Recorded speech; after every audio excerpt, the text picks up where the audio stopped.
Okay, let's kick it off with rule number 1. Give yourself a push.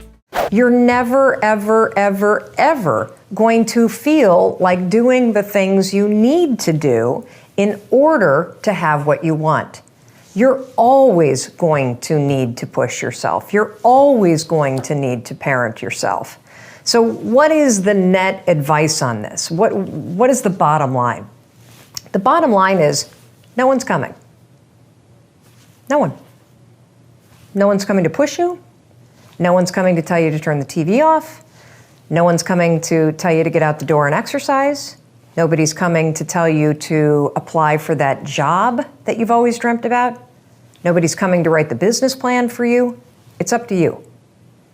And because you're only ever going to do the things that you feel like doing right now or that feel good right now, unless you understand that you've got to parent yourself, you got to push yourself, you're not going to make your dreams come true. You're just not. We're not wired that way. You weren't born that way. You weren't that way when you were growing up, and you're certainly not that way as an adult.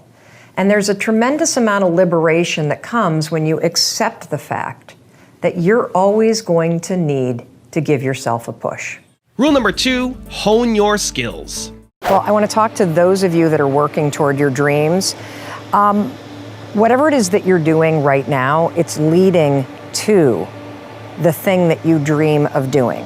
And you're not going to progress until you get the skills and the experience that you need at the level that you're at. I guarantee you, even if you're working at a front desk job at a local gym, you're learning customer service. You need to learn that kind of stuff before you can launch your own business. For me, in order to be an incredible speaker that can command a stage with 3,000 people in the audience for an entire hour, I first had to learn how to have the courage to speak up and have hard conversations in my life. Then I had to learn how to speak up in a small meeting. Then I had to learn how to speak up, in a church basement. Then I had to learn how to give a little bit of a talk at a brown bag luncheon. Then I had to learn how to stand on a slightly bigger stage. So if you're frustrated with where you are right now because you've got these big dreams and you think you're really far away, here's one way that you can continue to be patient and you can milk wherever you're at to help you build the skills and the experience that you need as you climb toward the thing that you want.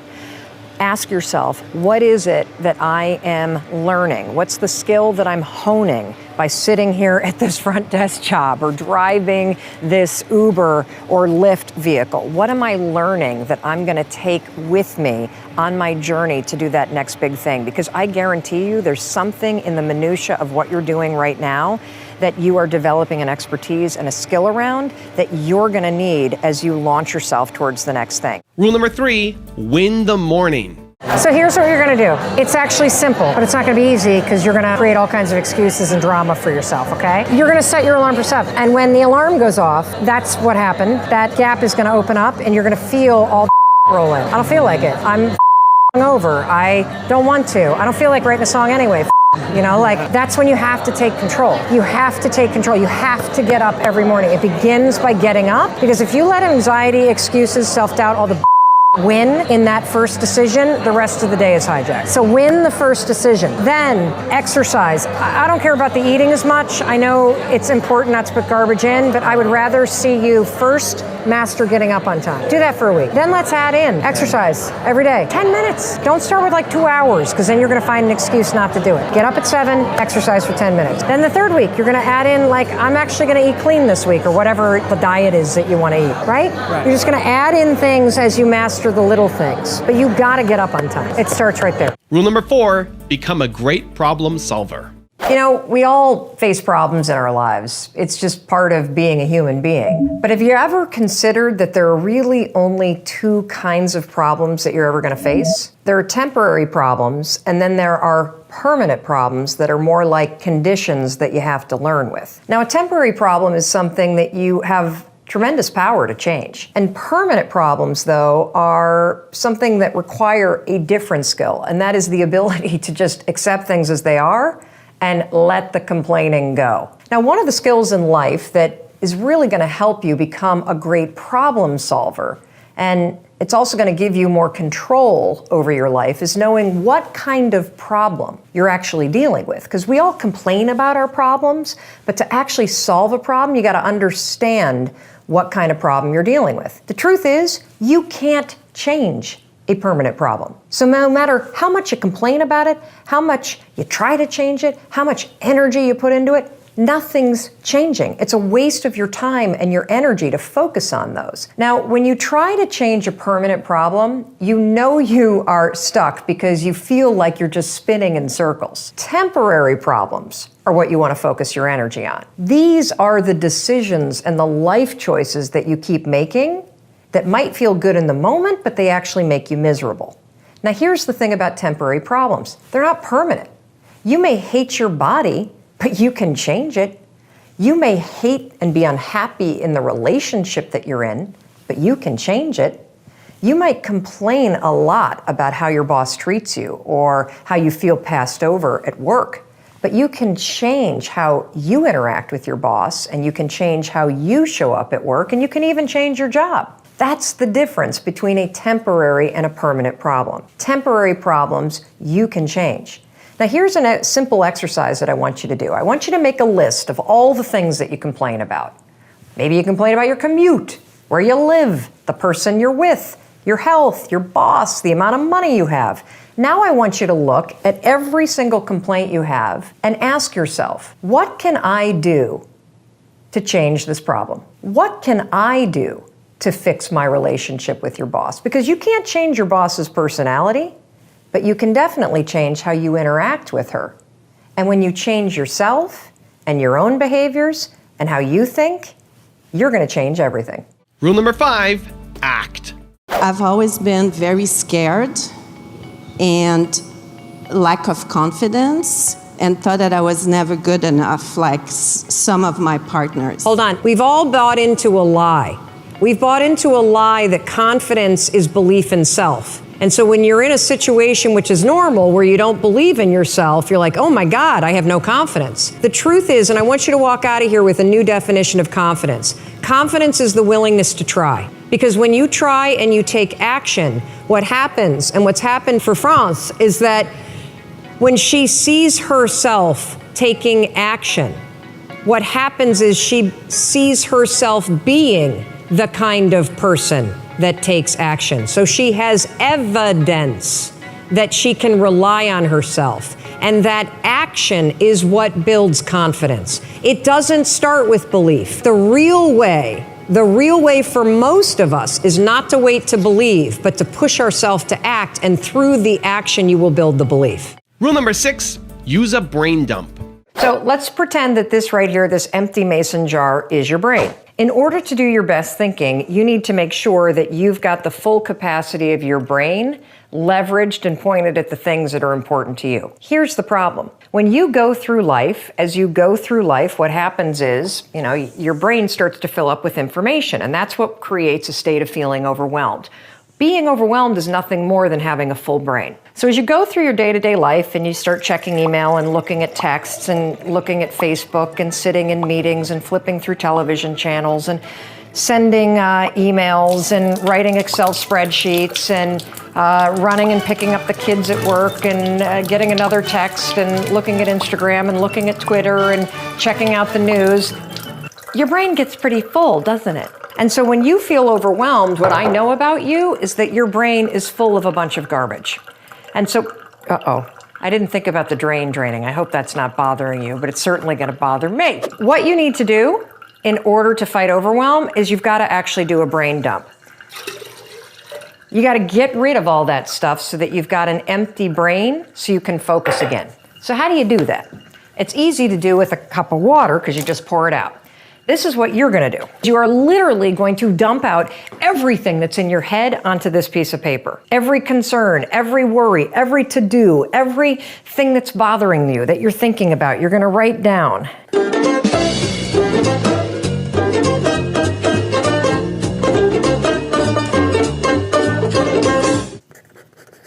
All right, and when you're done writing down everything that's in your head and there's absolutely nothing left, got something due tomorrow that I kind of forgot about. Once you get that stuff all down on a piece of paper, pull out a highlighter. Take a look. You could do everything on this list. You could. But what should you do? What are 3 things, just 3, that you should do in order to advance the things that matter to you? Let's see. I got to do that one. I got to do that one. And I got to do that one. The rest of this list is complete and utter garbage. It's other people's stuff. It's the email stuff. It's the meeting stuff. It's the stuff that's not all that important to me. It's not that mission critical. So by dumping everything out, I now not only have the 3 things I need to do, I've got a clear head so I can get it done. Rule number 7, go for it. If you're about to do something for the first time, chances are high that you might embarrass yourself. But what it means is if you're willing to be the kind of person that is willing to embarrass themselves, it means you're trying something new. It means you're going for it when everybody else sits on the sidelines. And so one of the things that I would encourage you to do is that when you feel that tingling, like you're starting to hold yourself back because you start thinking about what all your friends are thinking about, that's a moment to go, oh, this is what that lady was talking about. 5, 4, 3, 2, 1, I'm going for it. Rule number 8, stop procrastinating. You're not a procrastinator. You have a habit of procrastinating. Big difference. Because if it's a habit, I can teach you to use science to break it. You see, all habits have 3 parts. There's a trigger, and in the case of procrastination, the trigger's always stress. Then there's a pattern you repeat, and in the case of procrastination, it is to avoid doing something. And then there's a reward. You get a little stress relief. The only way to break a habit, you guys, is not to deal with the triggers. You're never gonna get rid of the stress in your life, but you can 100% change your pattern of avoiding work.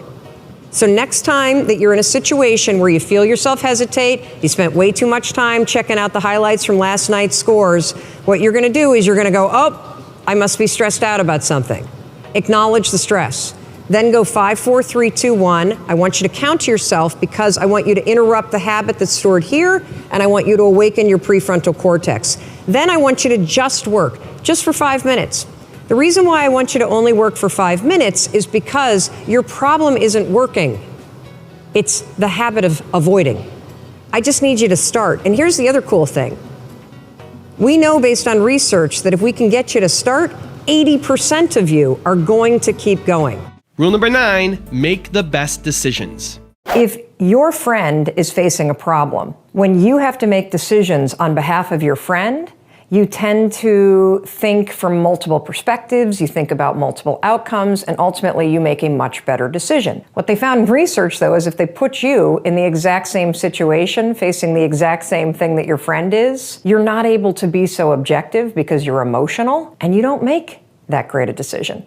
What's the conclusion? Well, when you make decisions for other people, you're great. When we make decisions for ourselves, decisions that can be emotional, we're not so good at it. That's where the power of objectivity comes in.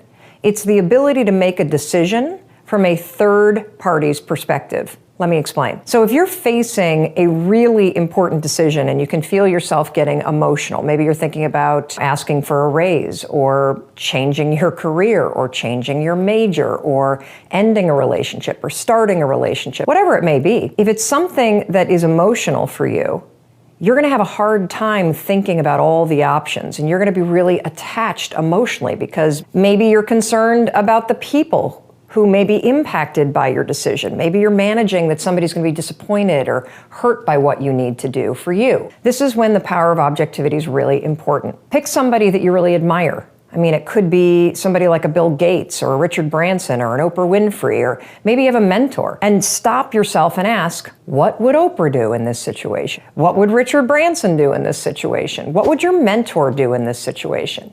Bringing that level of third-party objectivity will yank you out of your body and your emotions, and it will help you give yourself the perspective that you need and the distance from your emotions so that you can actually assess your options and make the best decision for you. What would Mel do if Mel were making the decision, the best decision? You know, there's a really interesting example of somebody who did this in sports, and at the time, he actually got a lot of flack for it. It was LeBron James. Now, LeBron James, as you know, played for the Cleveland Cavaliers for a really, really long time, and he's arguably one of the best basketball players to ever hit the NBA. So he made this announcement that he was going to leave the Cleveland Cavaliers, where he had been playing forever, had rabid fans, and he was going to leave them and go to Miami. Miami Heat. That was the conclusion you woke up with this morning. That was the conclusion I woke up with this morning. He was giving an interview to ESPN, and what he said was this. He said, LeBron James needs to do what's best for LeBron James. Now, people kind of laughed at him because it's a funny way to say the sentence, but this guy's really smart. He was leveraging the power of objectivity. Mel Robbins needs to learn how to do what's best for Mel Robbins, and you need to learn how to do what's best for you. And rule number 10, the last one before a very special bonus clip, is write things down. The thing that I'm stuck on is that I have a bazillion ideas about things that I can create and do and courses and trainings and la-di-da-di-da. Who can relate? And so actually moving from the idea and even creating the whole curriculum and all of that to actually making it happen and doing it. So I have a cool strategy that I use, and I hope it works for you. So I carry a little notebook, and I actually borrowed this from Chris, because when we lived in New York City, he used to carry around a notebook like this size, and whenever he had an idea, he'd just jot it down, then he'd stick it in his back pocket. And it was just full of all kinds of stuff. So I carry around a notebook, and this one's new, so it doesn't really have much in it. As ideas come, I just jot it down in that notebook. And then what happens for me is I get anxiety because I'm afraid that I'm going to forget the idea. Then that anxiety makes me get distracted and unfocused and overwhelmed. And so I think if you were to have a little notebook on you at all times, and when those creative juices and those impulses go, that you jot them down, that's going to remove one layer of the overwhelm. Now I've got a really special bonus clip on how to not let your friends stop your growth. But before that, it's time for the 3-point landing questions. Time to move from just watching another video to actually taking action in your life or in your business. And if you're feeling bold, answer these questions in the comments below. Here we go. Question number 1. How will you win the morning starting tomorrow? Number 2. What's the push that you need to give yourself? And number 3, what's the biggest lesson from this video that you will write down? If you have friends that make you wrong for changing your life for the better, that's their issue. It's not yours. And so you got to untangle the fact that they have baggage about getting in shape, or they have baggage about going to the bar that's theirs, and it has nothing to do with the decisions that you're making. So if your friends in general give you blowback for changing for the better, what you need to say in the back of your mind is, interesting. They're obviously very conflicted about their choice to go to the bar and drink every night, but that has nothing to do with me. Here's the other thing you can do. If they start to make you wrong, you can say, well, you want to go to Planet Fitness with me instead? It doesn't sound like you want to be at the bar. So that said, let me talk to you a little bit about friends. Friends are people that you care about. And I have this test, I call it the funeral test. If somebody in your life were to die, ask yourself, would I go to their funeral? If the answer is yes, they're a friend of yours. That's the test for whether or not, in my opinion, someone is a friend, because it means you care about them. Now, here's the other thing about friendship that I want you to understand. You can care about somebody and not like hanging out with them. And that's the situation that you're in right now. That you have plenty of friends that you care about. If they were to die, you would go to their funeral. If they needed you, you would be there. If you saw them, you'd be happy to see them, but you don't like to hang out with them. The other thing that I want you to think about is that, and that's okay, that's like a normal part of friendship. And the reason why that's a normal part of friendship is because one of the things that we know about life is that you're always going to be changing. In the old pattern and the old chapter, you had certain patterns, right? In the old chapter of your life, you would go to the bar and drink. You would go to the store and spend money you didn't have. You're in a new chapter now. And so you have different patterns. When your life takes on different patterns, whether it's you're no longer going to the bar, you're going to the gym, the pattern might even be that one of your kids is playing with a different soccer team, or maybe you've moved to a different street in your town. When the patterns change, so will your circle of friends. It's a fact of life. But that doesn't mean your old friends, the ones that you used to drink with, aren't friends anymore. It just means that you don't want to hang out with them. You still care about them, but you don't like doing what they do. The patterns have changed. For a long time, I had a lot of drama around this until I realized that it's not personal. It's not personal that you don't want to hang out with them. Patterns in your life have simply changed. The final thing that I want to leave you with that may also help you is that, remember, I've given you the funeral test. If you'd go to their funeral, they're definitely a friend. It means you care about them, but you might not like hanging out with them that much, and that's cool. That's normal. The other thing that I want you to think about when it comes to friendships is you can typically put friends into 3 buckets. You got friends for a reason, you got friends for a season, and you have friends for a lifetime. And one of the interesting things that I know about my own life is that as the patterns of my life change, so do the friends that I hang out with more frequently. And I also believe that as you change and the patterns in your life change, people show up in your life for a reason. The right people will show up when you start going to the gym. The right people that you need for the pattern that you're in right now will start showing up when you're working on your project instead of shopping. And it's exactly the kind of people that you need. They're there for a reason. And the friends of yours that are friends of yours for a lifetime, I bet you don't hang out with them that much at all anyway. But I bet they're the first person that you call when you need to talk to somebody about somebody important. Those are the friends for a lifetime. And those folks that are still sitting at the bar and love to blow money that they don't have, those were friends for a season. Raise your standard. Apple, at the core, its core value is that we believe that people with passion can change the world for the better. Not one drop of my self-worth depends on your acceptance of me.